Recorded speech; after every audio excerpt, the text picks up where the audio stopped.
Hello YouTube, welcome back to the channel, and today I am showing you guys my new car, which is a 2015 plate Mini Cooper S. Now this is obviously the F56 facelift version, which has got the BMW engine in it, which is a bit of a crime considering I'm a massive Mercedes fan and now technically I own a BMW, but we'll gloss over that point.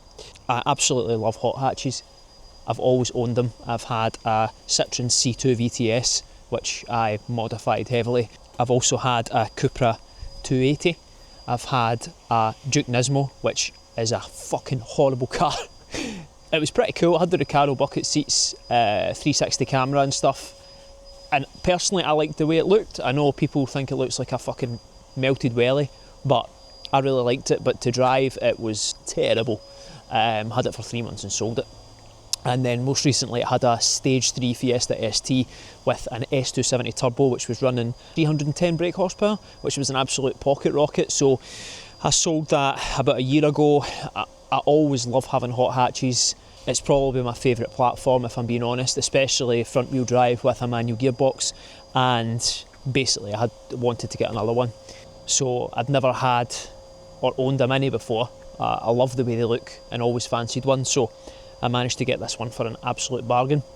I'll let you know details of the car in terms of what the mileage is and how much I paid for it at the end of the video. And if you can hear the Hoover going in the background, apologies, that is my good friend Brian, who owns Immaculate Detailing, which is in Hamilton. So if you are in the central belt of Scotland, if you want any detailing, paint correction, PPF, here's your man. He's currently got a V10 Audi R8 that he's PPF in the front end, and then also a very nice Mercedes SLK 55 AMG, which he is doing PPF on as well. So let me tell you a wee bit about the car. I'm going to get my phone out because the guy who was the previous owner of this car done a lot of work to it, which is part of the reason why I bought it, because generally I can't leave a car stock when I buy it. So this has a lot of nice subtle modifications on it, which I probably would have done anyway. So let me bring up the list. So it's got a mini black beltline kit, mini black headlight, tail light and fuel cap and door handles. It's also got the John Cooper Works exhaust with carbon tips.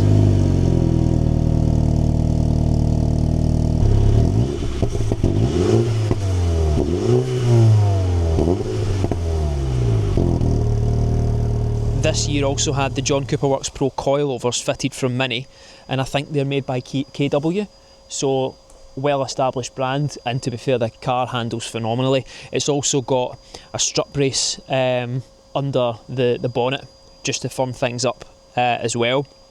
It's got drilled and vented discs front and back. It's also got Ditchfinder 3000 tyres on it, which is a shame because it struggles to put the power down, but we'll get that changed. That's on the to-do list. It's also got John Cooper Works Pro handbrake and John Cooper Works Pro gear knob, which apparently are very hard to find now. It's also, which I thought was an amazing addition, it's had the LCI2 digital dash fitted brand new and the LCI2 John Cooper Works steering wheel all professionally fitted and coded in, which honestly completely modernises the interior of the car. That's probably the only thing that I would say that probably dated it inside was the instrument cluster. Also has the mini Union Jack taillights, the mini John Cooper Works side skirts, and it's also got a TRC low-line kit.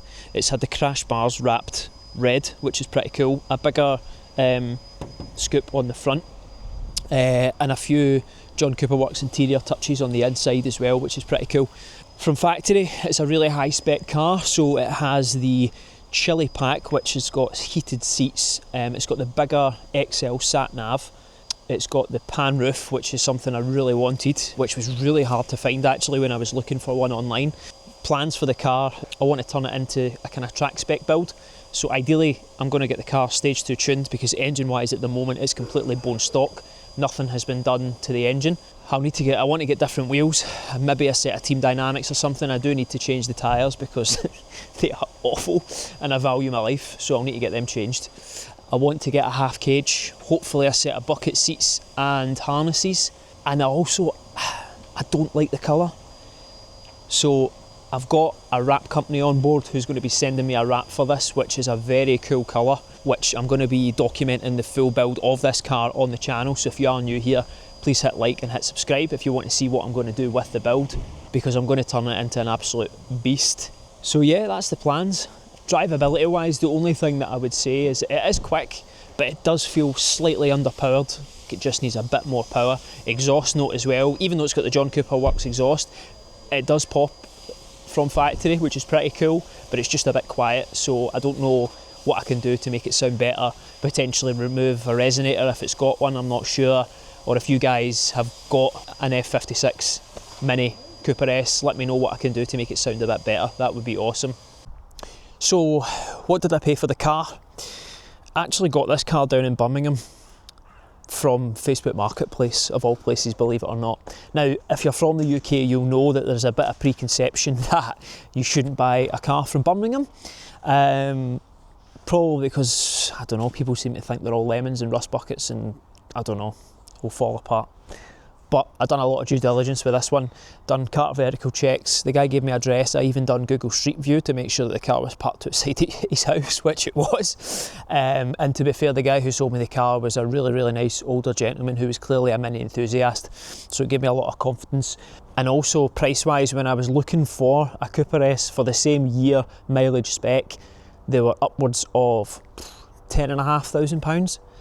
So this car has 53,000 miles on the clock, full main dealer service history, which is all in the iDrive. Also got one of my friends who works for BMW with the VIN number and registration to check the history via BMW as well, to verify it all checked out, which was brilliant. All these modifications, which easily I would say total in excess of a couple of £1,000, if not more. The car was up for 9,000 and I managed to get them down to 8.5. And it also came with a half tank of fuel, so it got me halfway back up to Scotland, which was fucking brilliant. So yeah, what do you think? Do you think I got a good deal? I think so. It's a lot of car for the money, a lot of fun for the money as well, and with the modifications that I've got planned, it's going to be a whole lot more fun. So yeah, if you want to see what I do with the car, subscribe, hit the like button, that would massively help me out. My Instagram is ArchieBoz, which I do a lot of content of my C63, and we're going to be documenting the full build of this F56 Cooper S on YouTube. Full in-depth videos on things like the modifications, the wrap, everything that I've got planned for it, I'm going to document. So yeah, if that sounds fun, then come along for the ride, and I will catch you in the next one. Peace.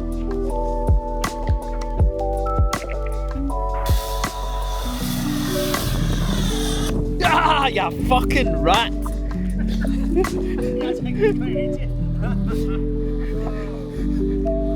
Fuck's sake!